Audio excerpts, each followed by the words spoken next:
out there that all they do is in their pajamas and they are cracking. They will go and look at the Nigerians website or even the Department of Defense website, and they will crack it and go inside and pull information and do and trade the information. What the system, the FBI said, what they do is take these people and make a deal with them. Come and work for us. So if we can reform an hardened criminal like that because of their mind, there's more technology. I think you should say that clearly. What you're trying to say is that rather than just be negative about the Yahoo boys, the government should find a way to rehabilitate them. And I think that's more important. It's obvious they're smart. But how can we create programs whereby they can see themselves becoming tax-paying citizens in Nigeria? Rather than criminals being haunted. That should we focus on. Okay, the second one, that is from Ismail. As a young guy, how can I equip myself to go into IT? Again, it's not simple, but it's still simple at the end of the day, because you have to have a mindset. First is research. So for me, and I'll tell you where it got me to. So with this little conversation, it changed my life, because the next day I went to the library. At the time, we can't just go to internet and find everything. Google was not even that prolific. I just started doing research about Cisco. And guess what? I was doing a menial job at the time. I think I was able to save, for you to go to the training was $2,000 at the time. It seems like it wasn't really, but that was all I had. And I paid that money and went to a 6 weeks program and worked on getting that certification. And I promise you, that was the beginning of my entrance into information technology. That curiosity changed my life. I could have been a medical doctor somewhere working with some blood. But guess what? What I've been able to do in my short lifespan with information technology, the people I've met, is phenomenal. And that is the way of the future. So for anybody that wants to get into information technology, trust me, if you are a good Cisco certified or A+, there are so many, or programs, Java, or you're a programmer, trust me, the world needs you. You will find those opportunities, but the beginning is making sure you get those skills. All right, great. Ikpiti from Ajekone says, why is it that it's taken Nigeria years to get to the El Dorado of accessibility of Wi-Fi all over Nigeria as obtainable in most advanced world?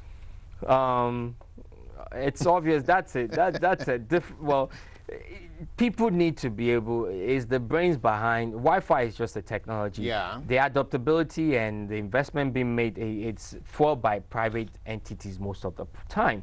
So, as long as it's like the business center, at some point in time it was the internet in Nigeria. Yeah.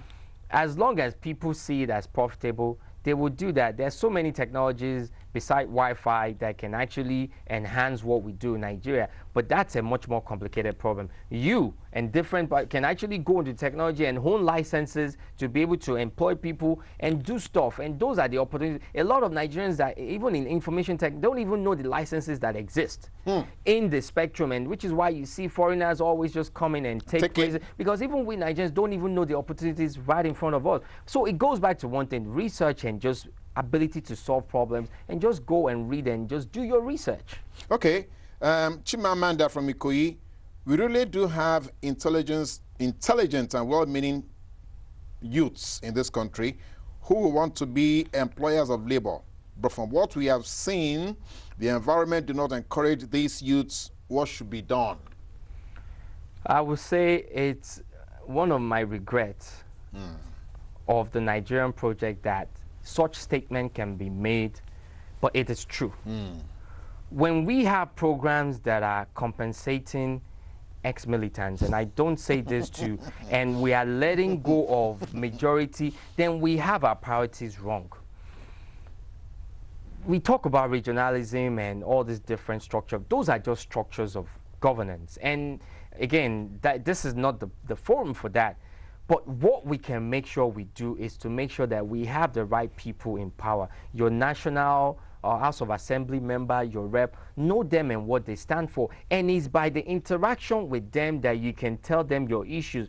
But at the global scale of the Nigerian project, what we can start doing is making sure that we don't need all the states in Nigeria to be functional. You only need one to make that one a model. And whatever has gone right in that one can be applied to all other ones. So we have a complex problem in Nigeria, but I think we have an administration that is well-meaning, and that is the beginning of it. As long as we can put the right people, and there's there can be competition between these ministries and even between the local government, even between the states. Yes. And then what is the price?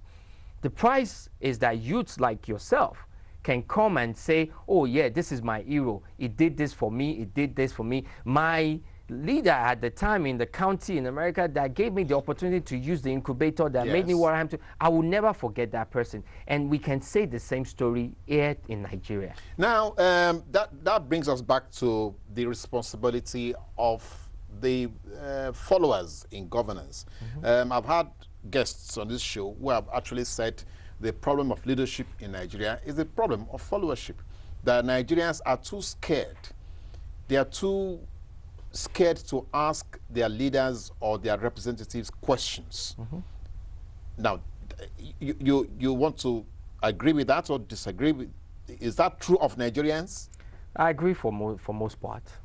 I agree for most part, but I think we have to give reference to the antecedents as well, because we came from a military rule whereby you are not meant to ask questions. The brightest brain just go indoor and don't have any part, because if you say too much, they will kill you. As a matter of fact, I grew up, I mean, when I told my mother that I wanted to join politics, she cried. And she said, used almost everything she had, that you cannot do this, you cannot do it. It took her a while for her to align. But the bottom line is, this is our future. The Nigeria that we know today can change and must change, or else there's going to be problem. If we have 170 million people go, I mean, the Nigerian project cannot go wrong. So the quality of followership is weak. We have to be kind of merciful to what has happened in the past. But now this is a new dawn. It's a new era. This is not the time to embrace tribalism or to embrace all the ills and the negative things about this country. This is the time to look forward and actually say, how can I be part of this project? What is going on? If you don't have anything to do, go to the library and read and start making inferences, find resources that are available. And trust me, not all the local governments are bad. You have some trailblazers that are doing stuff to enhance, and let's go to the places that you can get the resources to help you out. If not, Abraham Lincoln once said that I will study, I will read, one day my time will come. But while you're waiting, you are studying, you are reading, you are arming That's yourself. my advice. But I want to say help is coming. And I mean, with the new administration because Nigerian has spoken, that's the most important thing, regardless of who's there. And what they have told our leaders is like they want a Nigeria that works. To have Nigeria that works, we need our youths back engaged in our system. Okay, now let's get back to practicalizing some of this. Many of the volunteers or the support staff for the election actually were young persons, either youth corpers or just young persons they hired to join in. Now, some people have said, why piecemeal? Why this stopgap? You start and you stop. If they could be used for the election, why would there be a program in place to have these youths permanently engaged to work on information gathering, either for the electoral body or for the census or for population of, I mean, why not just make it a permanent, a standing rule that they can be engaged? You think that can be possible?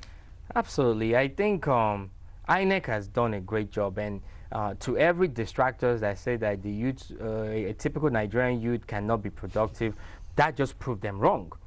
Of course, leadership was right behind them, and they were training. They were well equipped to do the function, and even though few of them failed, but massive of them performed professionally. Over 90%. I voted, I mean, and the guys there, they look like bankers to me. Yeah. So having said that, I mean, I think these are the kind of thinking that should come out of these discussions. So someone has mooted the idea that, okay, maybe these people should be permanented. I don't think INEC has the budget to make that happen for long term.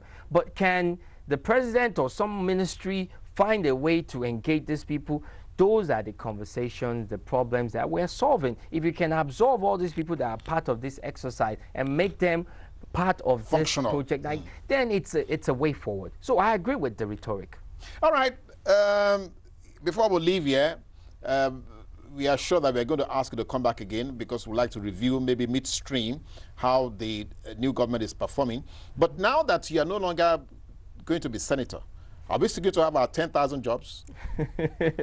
I pray. I mean, either I'm there or not. I mean, I'm very open and very willing, and I've been working to make sure all your indigents can have great representation, even have these ideas well implemented. Yes. Either I'm in the office or I'm not. It's irrelevant. Even so, being part of the system and program and just munching these ideas to the tables of the people that can execute it is one of my lifelong missions. So yes, we can still have 10,000 jobs. Yes. Thank you very much, Tony Ashamu. It's great to have you here in the studio. Thanks. It's been great. I must remind our viewers that, of course, this conversation is not ended. We're going to put it on your YouTube channel so you can also join the conversation and share with your friends some of the things that Tony, has mentioned here. He has quoted quite a number of important people. Read, study, learn, improve yourself. Gradually, your time or your day will come. Nigeria can still be best. Thank you very much for coming. Thank you again. Pleasure having you for here. having me. All right. And so we are going to come up with another guest. Well, in the days ahead, just stay with us. You never know the surprise you can spring. We talked about IT today. Maybe tomorrow we'll talk about incubation. Maybe then you can earn some money or earn the opportunity at your local government to see your dreams come true. Thank you for watching, and it's bye for now.